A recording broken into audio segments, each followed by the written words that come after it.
Hello and welcome to the third of 8 presentations in the 2021 Great Decisions Lecture Series. My name is Matthew Hughes and I serve as the Executive Director of the International Relations Council in Kansas City, and we're so glad to have you with us today. The International Relations Council strengthens Kansas City's global perspective by maintaining an active dialogue around world events, global issues, and their impact on our community. As a nonpartisan educational nonprofit organization, the IRC values informed civil discourse, accessibility, and substance as we work to sharpen our community's 21st century global acumen. We invite you to learn more about the International Relations Council, including other upcoming events, information on joining a Great Decisions group, and how to join the IRC as a member on our website at irckc.org. For decades, the annual Great Decisions Briefing Book has framed informed civil discussions about critical international issues. Groups around the country, including here in the Kansas City metro area, meet in coffee shops, conference rooms, and now virtually to explore these issues together and distill policy recommendations and future outlooks. To support their exploration and to bring the larger community into the discussion, the International Relations Council is proud to offer a series of conversations with respected experts through 2021 on the year's 8 Great Decisions topics.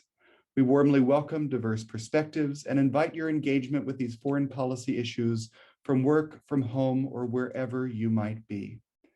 We hope you'll engage with us this evening as we explore struggles over the melting Arctic, which considers the broad geopolitical ramifications of Arctic access, natural resources, national security, climate and ecology, and numerous other interrelated issues. We know that many in the audience have already discussed this topic with their local Great Decisions group, so we certainly welcome your thoughtful questions through the course of the conversation using the Q&A feature at the bottom of your screen. And do check out and share the other conversations in the Great Decisions Lecture Series as we consider a range of critical foreign policy issues in the coming months. We're grateful to our sponsors who have made this evening's program and the Great Decisions Lecture Series possible. In particular, thanks to sustaining series sponsor Cyprian Simkowitz and Jerry White, and supporting series sponsor Nancy C. Messer. We also appreciate the support of conversation sponsor Biomicrobics. Thank you for finding value in these discussions.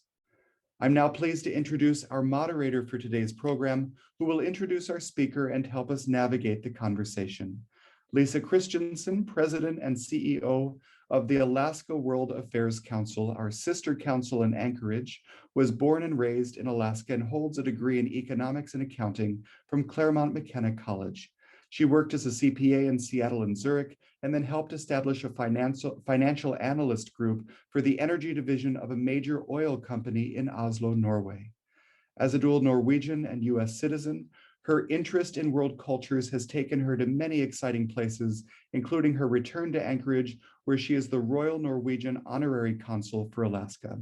She has a passion for sports, music, including the piano. Lisa, that's something we have in common, and has participated in 6 Ironman triathlons. You can learn more about her work in Alaska at alaskaworldaffairs.org. Lisa, it's a great pleasure to have you with us this evening. Please take it away. Thank you, Matthew. And it is so wonderful to be partnering with IRC again. We really appreciate working with other World Affairs Councils around the United States. There's 95 of us, and so many people are doing great things led by your council there in Kansas City. And thank you for hosting all of us a few years ago. Can't say enough about Kansas City, and you're bringing up this program today. So this is a program that is very, very important to all of us. In Alaska, we feel it deeply, and I'm thrilled that you asked me to moderate this program with this great speaker. It's about 60 degrees here in Alaska. The sun is up. It will be up until about midnight. Anchorage is not above the Arctic Circle, but we are part of an Arctic country. So it won't be 24 hours yet, but we have a lot of light, and hopefully we'll shine a lot of light on this great topic. Today, it is my pleasure to introduce our speaker, Heather Conley. Heather is a Senior Vice President of Europe, Eurasia, and the Arctic, and Director of the Europe, Russia, and Eurasia Program at CSIS. Prior to joining CSIS as a Senior Fellow and Director for Europe in 2009, Conley served 4 years as a Director of the Office of the Chairman of the Board at the American National Red Cross. There's a lot more about her background on the IRC website. I encourage you all to go there. I just want to add that she has received 2 State Department Meritorious Honor Awards. She's frequently featured as a foreign policy analyst and Europe expert on CNN, MSNBC, BBC, NPR, and PBS, among other prominent media outlets. She loves to read, she loves to cook, she loves to take walks with her husband and go to their cabin, which is outside of Gettysburg, which is a 1/4 mile from the Appalachian Trail. But today, she is here with us today to talk about struggles over the melting Arctic. I'll send it over to you after your presentation for about 15 minutes. I'll come back and we'll have a conversation. And I encourage everyone who's tuning in today to join me in bringing your questions forward. Put them in the chat function or the Q&A. I'll read them and we'll have a conversation afterwards. And the microphone is now yours, Heather Conley. Well, Lisa, thank you so much for that kind introduction. And I think you should be joining me in this lecture coming from both the Alaskan perspective as well as the Norwegian perspective. Thank you so much to the International Relations Council for this warm invitation. It is always great to at least virtually get out of Washington and to share some of the research that we've been working on. So what I'm going to do is just a very quick slide presentation. It's pictures because I believe this is such a powerful visual story. We're going to go at a pretty fair clip here and talk about the multifaceted elements of the Arctic, and then we will look forward to the Q&A. I know I am to do the challenges of and the struggles of a melting Arctic. I typically talk about the Arctic in geopolitical terms, but I assure you we are talking about the exact same thing. So next slide, please, Evan.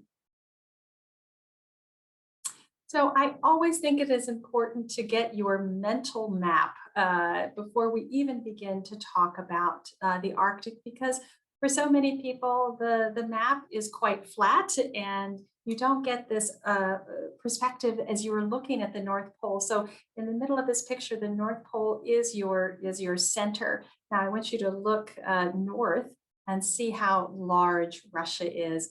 Russia is an Arctic superpower. They hold over 51% of the Arctic coastline. Now, there are 5 Arctic coastal states.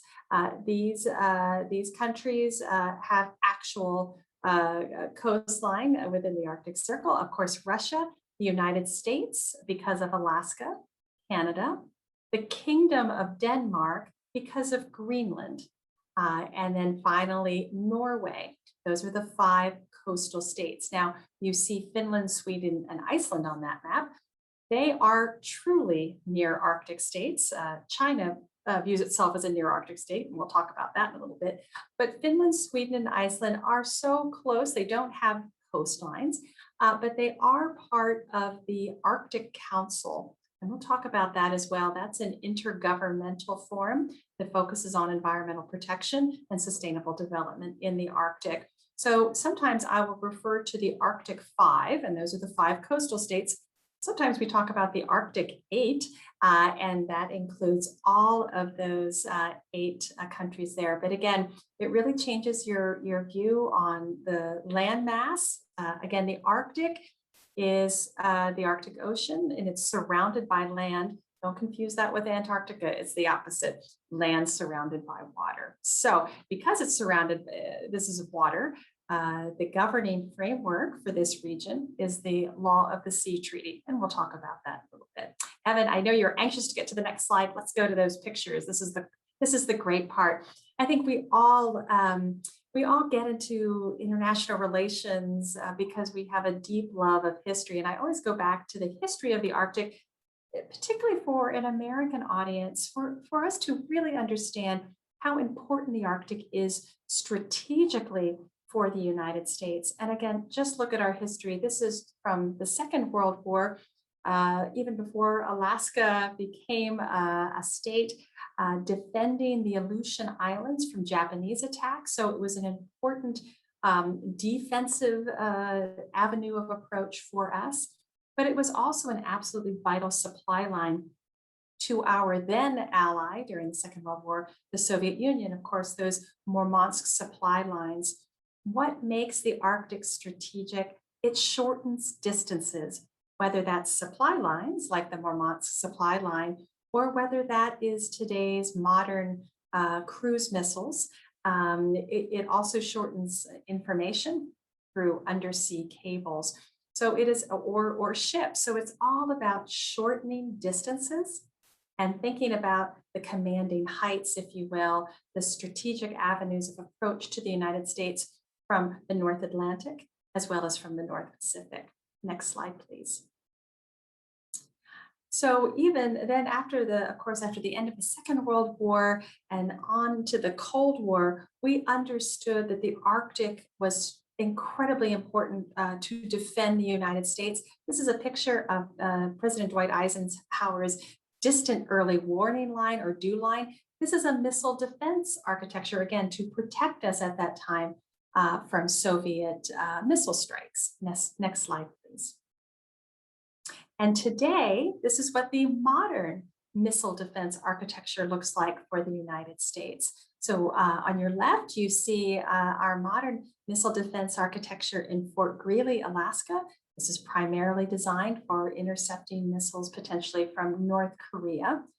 The other picture is America's most northerly Air Force base in Greenland, Thule Air Force Base. And this is where one of our most modern early warning radars that will detect those missiles. So it's amazing how we've modernized that same strategic imperative to defend the United States from potential missile attack. Next slide, please. Now, we aren't talking necessarily about the Arctic because of missile defense or the historic importance that the Arctic held for territorial defense for the United States. We are talking about the Arctic because of the extraordinary environmental transformation. These two pictures really show you, I think, the most significant change that we are seeing. The first is to the left is the Greenland ice sheet. This massive ice sheet is diminishing. You can see that picture shrink from what it looked like in 1992. That was the orange color to what it is. And this is, even 8 or 9 years ago to where it is in that dark or burnt orange look. What's important about the Greenland ice sheet is that is a contributor to sea level rise as that ice sheet calves into the North Atlantic. So that's very important and critical to sea level rise around the world. The one that gets the most press attention, though, is the picture to the right, and that is the diminishment of the Arctic polar ice cap. You can see that that red line is where the extent of the sea ice used to be in 1979 or the early 80s. And what you're seeing in that picture, I believe that is a picture of 2012, how quickly that ice sheet has diminished. Now, I know it's hard to see exactly where the countries are, but where the most blue is over the Russian Arctic. And they're going to take advantage of that opportunity for shipping through the Northern Sea Route. But if you can see where a lot of that ice is still forming in the Canadian archipelago near Greenland, but the ice is thinning, it's breaking apart more easily. And as that ice cap diminishes, again, the white reflects light, the dark absorbs it, and we are seeing a really rapid shrinking and diminishment of the sea ice. It makes that ice more dangerous, in particular for ships, because it's shifting and it's quite thin. So this is the environmental transformation that we're really talking about. It's both a challenge, but also an opportunity economically. Next slide, please.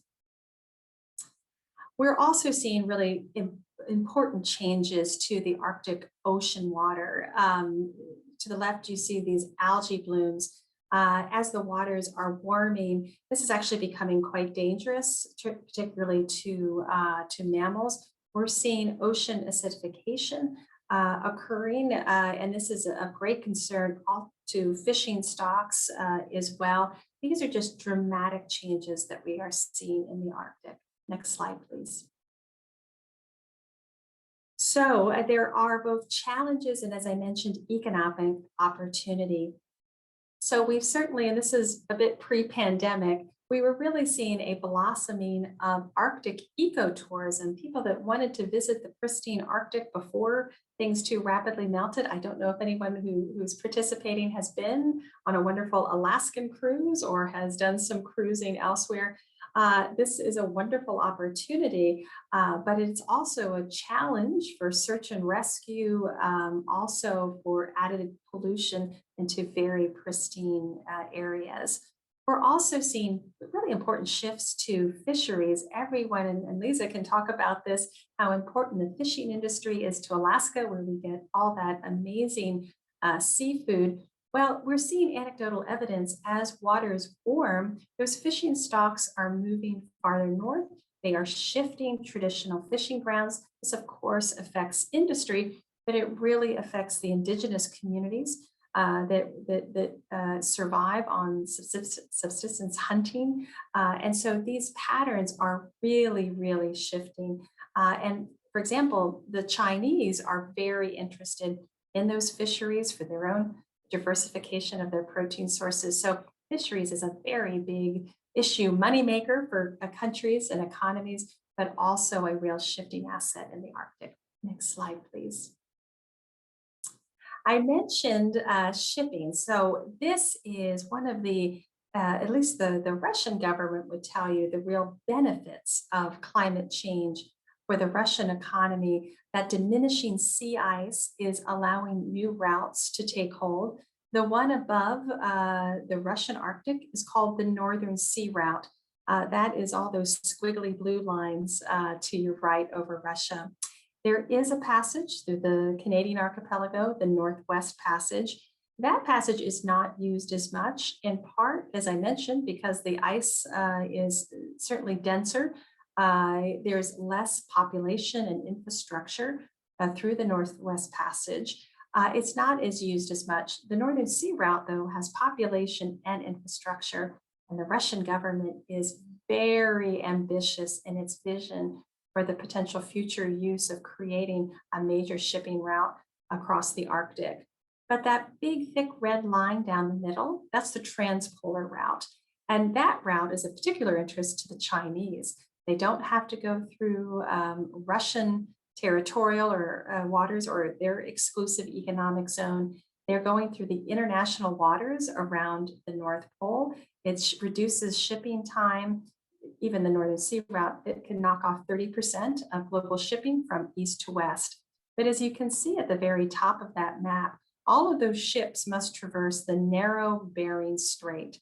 And this is something that we're very concerned about, because that narrow strait, and it is a border that the United States and Russia manage, it's very fragile ecosystem, and we are seeing a lot of liquefied natural gas carriers and other ships, container ships traveling through that narrow route. We want to make sure it's well protected as we see increased shipping activity through the narrow Bering Straits. Next slide, please. So as I mentioned, shipping and energy are bringing a variety of non-Arctic states to the Arctic. And certainly the one that probably you have read about the most is China's growing economic and scientific presence in the Arctic. This is a picture to your left of the Chinese icebreakers, the Zhuilong. China has 2 icebreakers, and it has begun to commission a 3rd nuclear-powered icebreaker. Primarily, this icebreaker is for scientific exploration. Typically, annually, China has a circumpolar route for its icebreaker. And so I think we will continue to see a lot more Chinese shipping activity in and around the North Pacific and the Arctic. But one thing that China is very interested in is that picture to the right. That's in the Russian Arctic, the Yamal liquefied natural gas project. This is really the crown jewel for Russia's energy production in the Arctic. China has invested heavily in that LNG facility, as has French and Italian, Japanese interests. This is really where the Russians are focusing their future energy production, and it is growing quite rapidly. Next slide, please. So I mentioned to you, as we looked at that mental map in the beginning, that the Arctic is a well-governed space. The United Nations Convention on the Law of the Sea is what governs Arctic waters. So there are, for the 5 coastal states, they each have their exclusive economic zone and their outer continental shelf. Again, that is the continued extension of the country's landmass. But there's an opportunity for countries that have ratified the Law of the Sea Treaty to extend their outer continental shelf if they submit scientific data that would meet the legal definition of their extension of their continental shelf.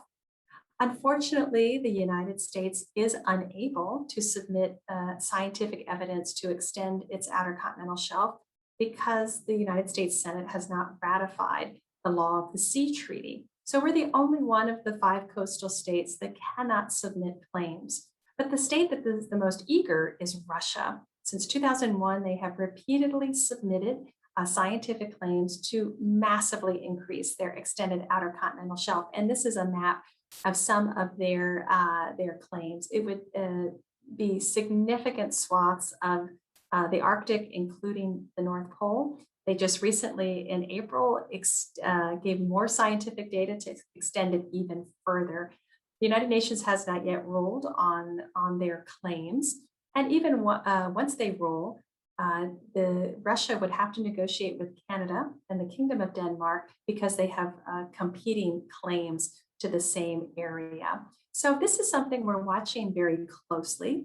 Right now, it's being very well governed. Russia in particular is following international legal norms quite carefully in this space, but it is something we are following because if a country would make a unilateral declaration, it would certainly bring greater tensions to the Arctic region. Next slide, please. Now, as we talked about the rapid changes to the maritime space, but one of the most significant impacts we're seeing of climate in the Arctic is permafrost thaw. This is particularly true for Russia, but it's absolutely true for Alaska, and I'm sure Lisa can tell us some just heartbreaking stories of damage, building damage done because of permafrost thaw. Again, this is where this frozen soil is now literally defrosting and it's giving way. This is also accelerating coastal erosion, which you see in that other picture, where literal villages are falling into the ocean, not only as the ice recedes, that the waves and storms erode the soil, but also permafrost thaw. As it thaws, it becomes looser and more susceptible to erosion. So this impacts port infrastructure, pipelines, roads, you name it. And again, the release of carbon greenhouse emissions from permafrost thaw is also a great concern. So not only are we seeing great changes in the ocean and the maritime space, whether that's the polar ice cap, the Greenland ice sheet, we are really seeing changes terrestrially and through permafrost thaw. Next slide, please. All right, so that's a bit of gloom and doom on both the environmental challenges, but also, some interesting aspects of the economic opportunity. So how are countries working together to minimize these challenges? 2 great institutions I mentioned earlier, the Arctic Council. This is an intergovernmental forum of those eight countries, the 5 coastal states, and Finland, Sweden, and Iceland. But what makes the Arctic Council so important is that it's not just countries talking to one another. At the center of that organization are the permanent participants, or the indigenous communities that live in the Arctic. Again, it's important to emphasize over 4 million people live in the Arctic, people that have livelihoods particularly the indigenous communities with great traditional knowledge. The environmental transformation has shaken their security, food security, water security, health to the core. This council is very important. Russia is now the chair of the Arctic Council for the next 2 years, and we can talk a little bit about maybe some elements of their chairmanship. But the Arctic Council is really an important forum to talk about challenges in the Arctic. Another great forum is the Coast Guards, the Arctic Coast Guard Forum. The Coast Guards of the 8 Arctic nations are working together to improve search and rescue, international oil spill response. They are working together because we don't have infrastructure to support all the human and commercial activity that is active in the Arctic. And that's a picture of America's only heavy icebreaker, the Polar Star. The Polar Star was just in the Arctic this past year, but it typically is not in the Arctic. It really serves Antarctica and our research station. The United States only has 2 icebreakers right now in its fleet. It's hoping to build a new one, we hope, by 2024, 2025. And the US certainly does need additional icebreaker capabilities to better prepare itself for the future. Next slide, please. All right, I'm going to quickly go through some geopolitics. So I was telling colleagues before, I have been working very hard in preparation for tomorrow's US-Russia summit in Geneva. And so we're following Russian activities very closely. And as I mentioned, Russia is a superpower in the Arctic. Their nuclear strike capability is based in the Arctic on the Kola Peninsula. It's a picture of their nuclear submarines, which is certainly something that they have been modernizing.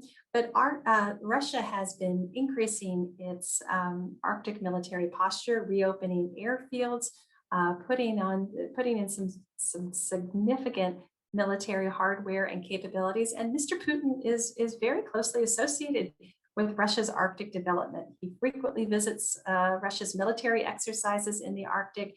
He's kept abreast of Russia's economic ambitions, and he definitely personally underscores how important this is. So we're really seeing Russia seize the moment for the Arctic and its strategic importance to them economically as well as militarily. Next slide, please. And again, these are just additional pictures of new Russian military outposts in the Arctic. These are fairly new. They are designed for special forces. They're very colorful, as you can see. There's a lot of patriotism and nationalism associated with this. We're about to see in the next few weeks, Russia has just announced some major Arctic exercises to occur, and that is where they are using some of their new Arctic ready equipment and some of their new forces, and they are testing them out repeatedly. Of course, Russia's posture has then led NATO to increase its presence in the Arctic, particularly freedom of navigation operations in the Bering Sea. The United States last year sent its first aircraft carrier into the Arctic. We hadn't done that really for the past 30 years. So some of this reawakening of Russia's military is certainly creating the need for the United States and our NATO partners to also enhance their military posture as well. Next slide, please. And again, this is just a picture. This is actually some work that CSIS has done. We've used satellite imagery to try to understand what Russia is constructing in the Arctic. This is just a very quick map. Again, it's a flat map, not the over the top map, showing the Russian Arctic. What's so important is if you were to draw a line right down the middle of that map, the Russian Arctic to the east, so facing Alaska, there's not too much of interest militarily for the United States. What Russia's trying to do is get a better picture and a handle of what is coming up from Asia into the Arctic. And so there's radars and things. What we're really concerned about is all of the Arctic, Russia's military posture towards Europe, towards Norway, Sweden, Finland, Greenland, Denmark, the United States. That is where we see the most significant military buildup of Russia's presence in the Arctic. Next slide, please. And again, these are just some pictures, satellite imagery of exactly some of the new equipment that I was mentioning, new radars, longer runways. We're seeing really sophisticated military equipment going up into the Russian Arctic. Next slide, please. Now, something you've probably heard about, China's interest in Greenland. So we know Russia is a very important power in the Arctic, but really since 2013, China has really grown its interest in the Arctic. This picture is a visual of China that had a great interest in refurbishing 3 airports in Greenland. This was something that caught the attention of US policymakers as well as the Danish government. And the concern was in part that Thule Air Force Base, America's most northerly Air Force Base in Greenland, feeling a little uncomfortable about that. Also, China's investment patterns in Greenland, rare earth minerals. To be honest with you, China's actual presence in Greenland is not that big. But it certainly was very concerning to the US national security community because of Greenland's proximity to the North Atlantic, and to the United States. So there was a very big concerted effort to make sure that Chinese firms could not construct that airport.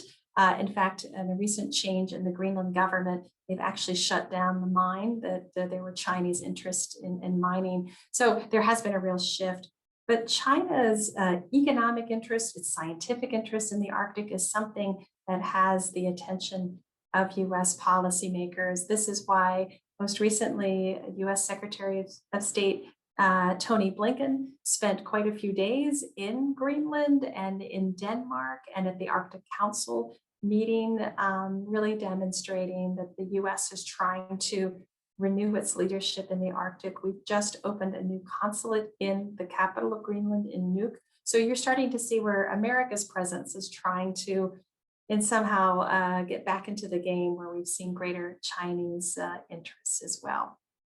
Next slide, please. Well, and that's it. So you can learn lots about the different Arctic research we've done, whether it's the Russian activities in the Arctic or China's, or looking at how US policy is shifting. So I've gone on too long. Lisa, jump in here and let's start asking some questions. Heather, that was actually wonderful. I'm so thrilled that you have this presentation that it sounds like you are giving for people all over the United States, hopefully other countries. So let's start with that. And I see some questions coming in the Q&A. Please, anyone who's joining us today, add more questions. I'll weave those all in. So Heather, why should we care about this issue? So in Alaska, we see these things that you're talking about. We see the thawing permafrost and the erosion and the change in the ecosystem and the fish and the acidification is something that's been on our minds for a long time. But people who live in other places in the United States, let's just pick Kansas City or Florida or North Carolina. Why should they care about a melting Arctic? It is an absolute great question, and we should always care how Americans are experiencing something so profound, and Alaskans are experiencing some of the most profound changes in weather and climate. The Arctic is warming 3 times faster than anywhere in the planet. And so this is having dramatic effect. What we jokingly say, we sort of use the Las Vegas theme. What happens in the Arctic doesn't stay in the Arctic. I mentioned sea level rise because of the calving of the Greenland ice sheet. The changes we believe to the Arctic polar ice cap are what are really changing everyone's weather patterns. That Arctic oscillation belt or the jet stream is getting very wobbly. I mean, again, scientists are trying to unpack all this. Why do we have polar vortexes a lot more? Well, that jet stream is so weak that we get these big dips. Why do we have severe storms or rain that won't move or drought that won't move? These are shifting weather patterns that usually that jet stream moves those systems on the jet stream is getting really weird, and we think it has something to do with the diminishment of the polar ice cap. So all of those environmental climate issues, everyone is impacted by what happens in the Arctic, which is why we're working so hard on trying to mitigate some of those risks. So that's the climate. The security part, I hope I've made really clear to everybody. The Arctic is really important to securing the United States. There are two avenues of approach from the North Atlantic and the North Pacific.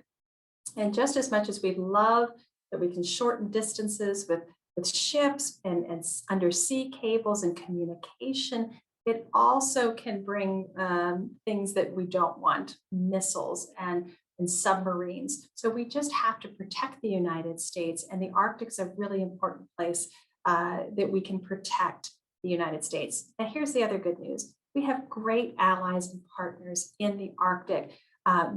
Denmark, Greenland, Norway, Canada. These are great partners that are working with us to help protect the United States, but also to help make sure we are mitigating as best we can these dramatic climate impacts. So this is something that everyone should know a little bit more about and think about. And as I said, I love doing this lecture because I love helping people understand something that I really love. Let's continue on that topic of climate change. There's a really great question here in the Q&A, and you talked about what it means for a melting Arctic and rising temperatures. And I think too about rising sea levels. You talked about Greenland melting and what that means for sea rise and all of our friends in Florida and other coastal communities. What will happen if that rises in the rate that it is? And here's a question coming in. It says, can you talk a little bit more about the thawing of permafrost, what that's doing to accelerate climate change? What a great question. We're actually doing a study right now that's looking at the Russian Arctic. And Russia's really has the largest amount of permafrost in the world. What we are seeing is new things and scary things. We are seeing what they're calling, what they think they're methane craters, where literally there is an explosion. They think of water and methane from the ground. So you see these pictures of these enormous craters on the Yamal Peninsula. I showed you that picture of the liquefied natural gas facility. Well, that's on a peninsula. And, you know, we're seeing these massive craters. We are seeing, as permafrost thaws and releases materials that have been degrading, we're seeing anthrax outbreaks in Russia. As the permafrost thaws, I mentioned infrastructure damage. I mean, these roads and buildings are literally collapsing and falling in urban areas. In addition to anthrax, though, this is the real sort of ticking time bomb of permafrost thaw, is we may see an enormous accelerating release of greenhouse gases when that permafrost begins to thaw. It's releasing these degraded materials. And that's what has all of us very, very concerned. There's an additional accelerant as well. So as we're seeing incredibly drying conditions, hot conditions, the tundra is now literally cooking, and wildfires are a massive issue. Lisa, you know this from Alaska.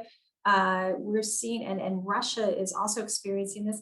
That adds more pollutants and smoke into the environment. That doesn't help either. So permafrost thaw is really a major, major issue.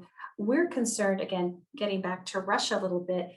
Last spring, 21,000 tons of diesel spilt from a facility in Norilsk, Russia. Massive contamination of this area. What they believe is that this big, massive diesel storage tank may have actually suffered structural damage because of permafrost thaw, or there just wasn't sufficient, upkeep of aging infrastructure. That, we fear, is a little bit of our future, particularly in Russia. And unfortunately, we probably won't know about it until it's too late. until we can do something about it or facilitate cleanup. So really a huge issue. I'm so glad you asked this question, and we have to do much more to understand the impacts of permafrost thaw. And that also, the releasing of methane gas is what you said. What happens in the Arctic doesn't stay in the Arctic. That's something that's definitely concerning to us. So moving with that and this massive release of environmental pollutants into the air, what do you think about Alaska? So Alaska is an energy producing state. The US has a policy, or there have been trends for energy independence.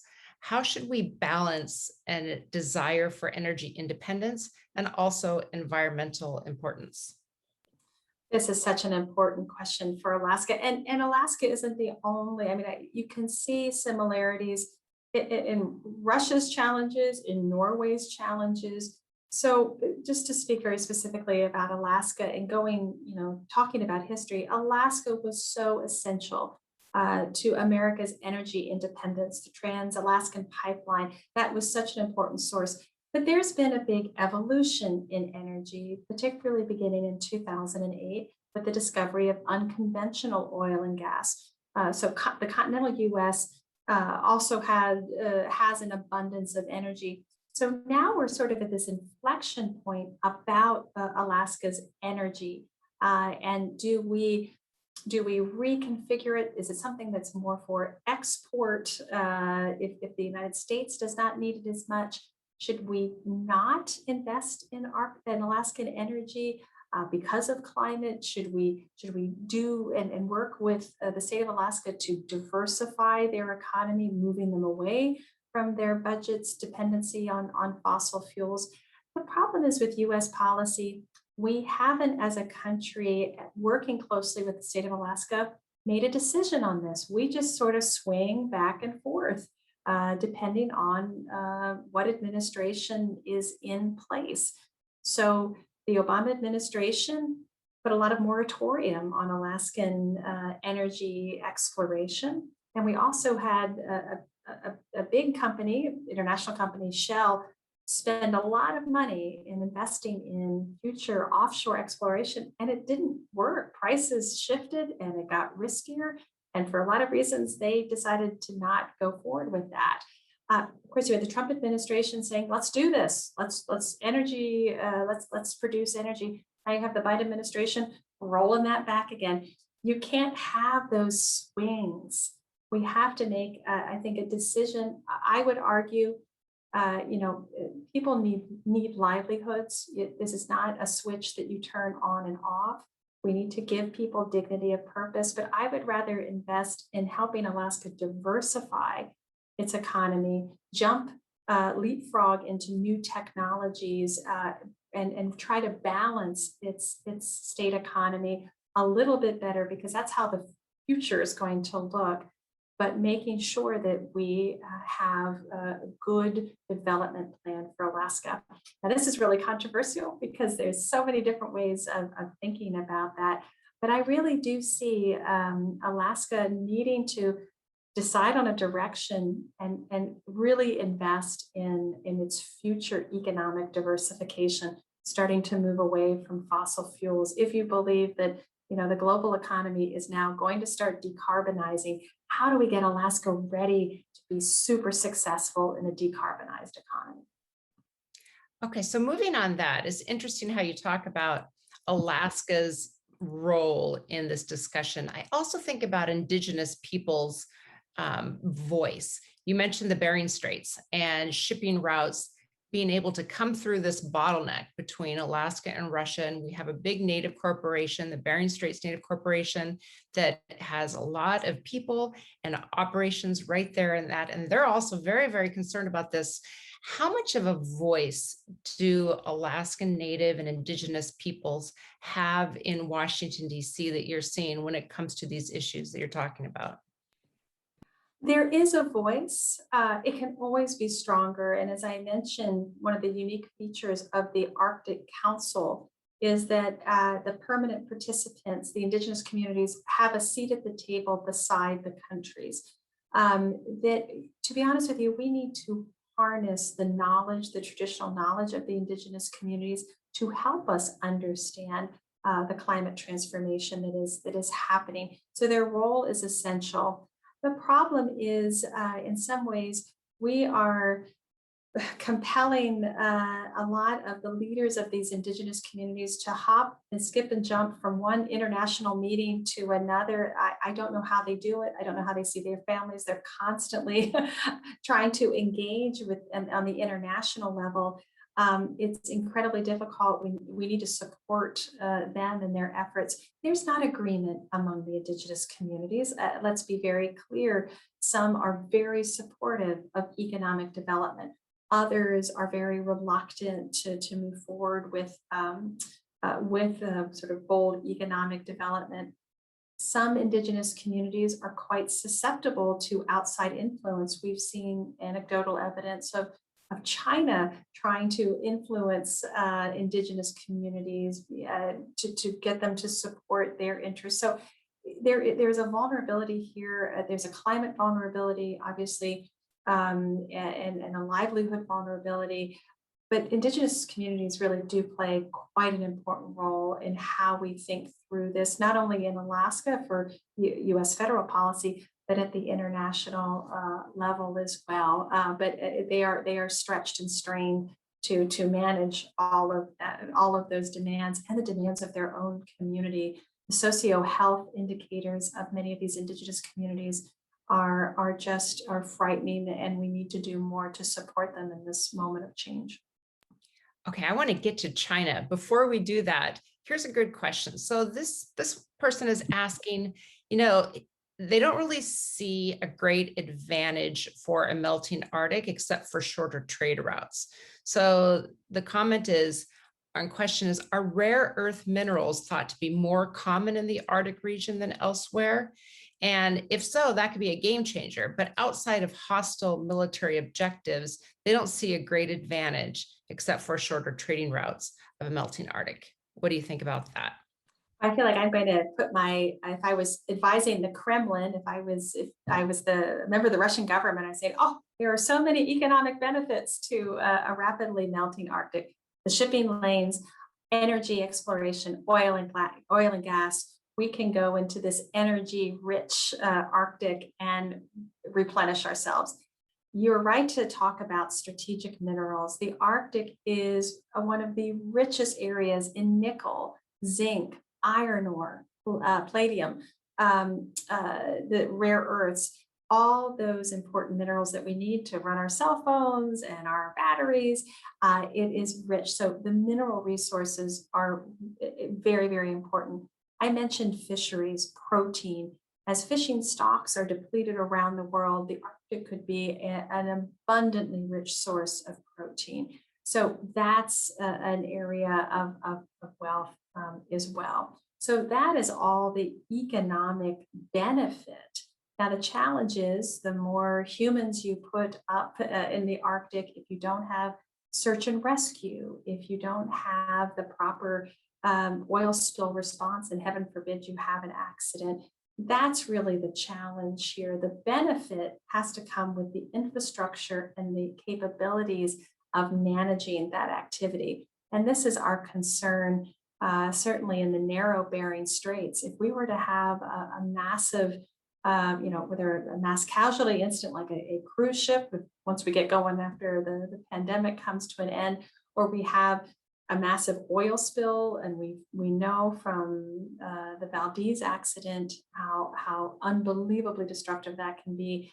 We're not sure we have the equipment and the infrastructure to reach an area that would need support. The weather is terrible. The communications are terrible. There is limited, hospital beds in Alaska, depending on where the accident would happen. So all of this is sort of our worst case nightmare in seeing where there could be, a catastrophic event, which everyone would focus on the Arctic, but for all the wrong reasons.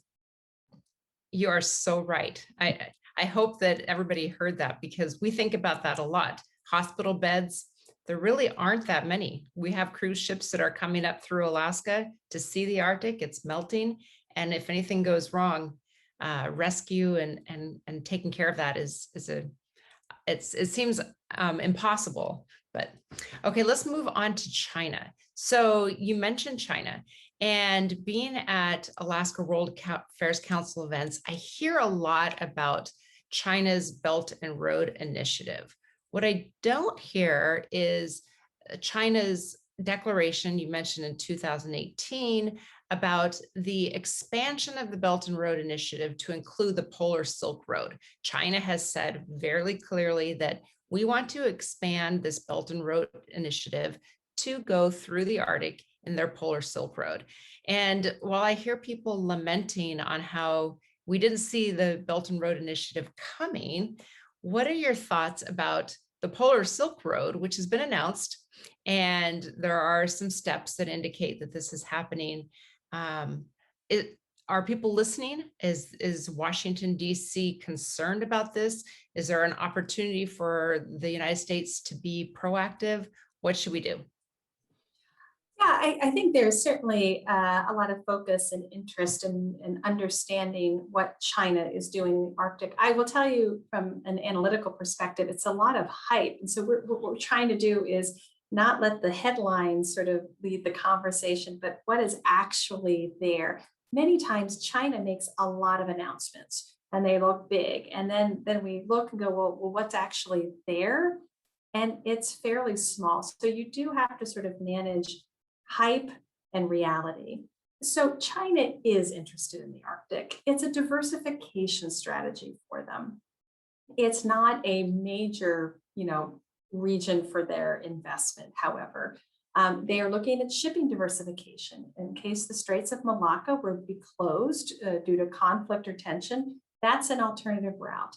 If their waters are overfished, the fisheries are an alternative protein source. Need some diversification of energy?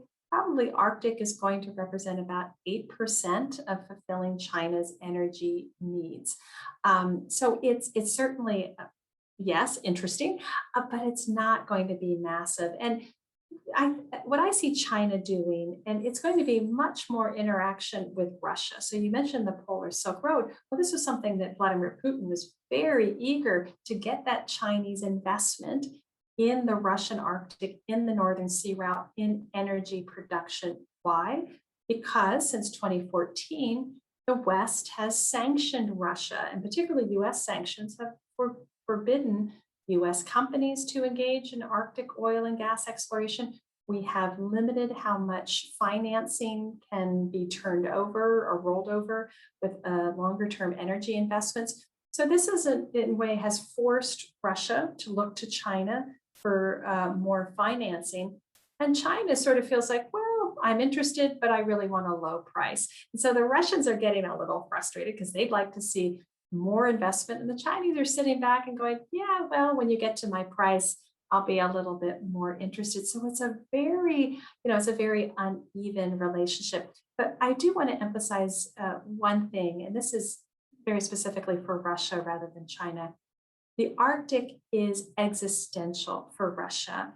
Economically, its economic future is the Arctic. So if this doesn't work out, if the benefits don't start accruing, Russia really has a long-term challenge as its oil fields begin to diminish.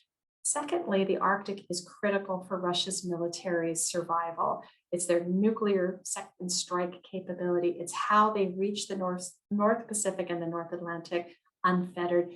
Super, super important. So this is a massive gamble for the Russian government. That's why Vladimir Putin has put so much prestige on this.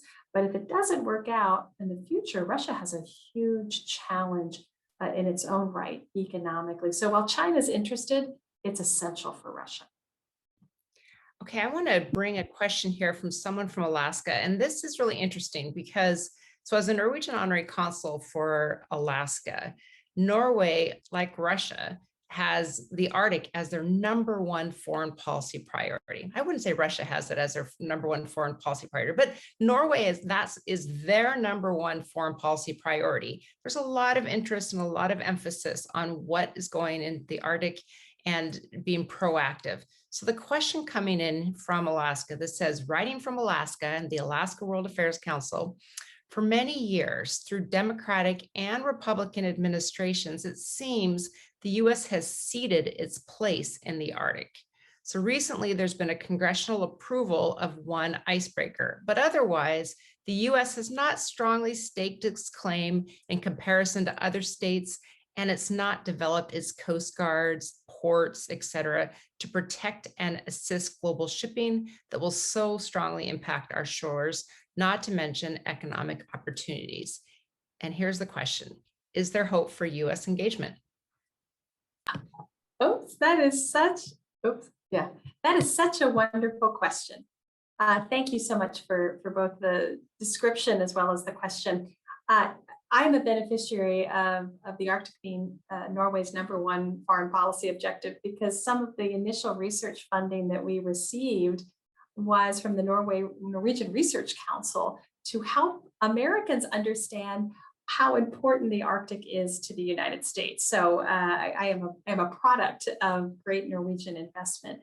But you're absolutely right. The United States was the most reluctant Arctic state to understand the strategic importance of the Arctic. We forgot the Cold War lessons. We forgot the importance of it.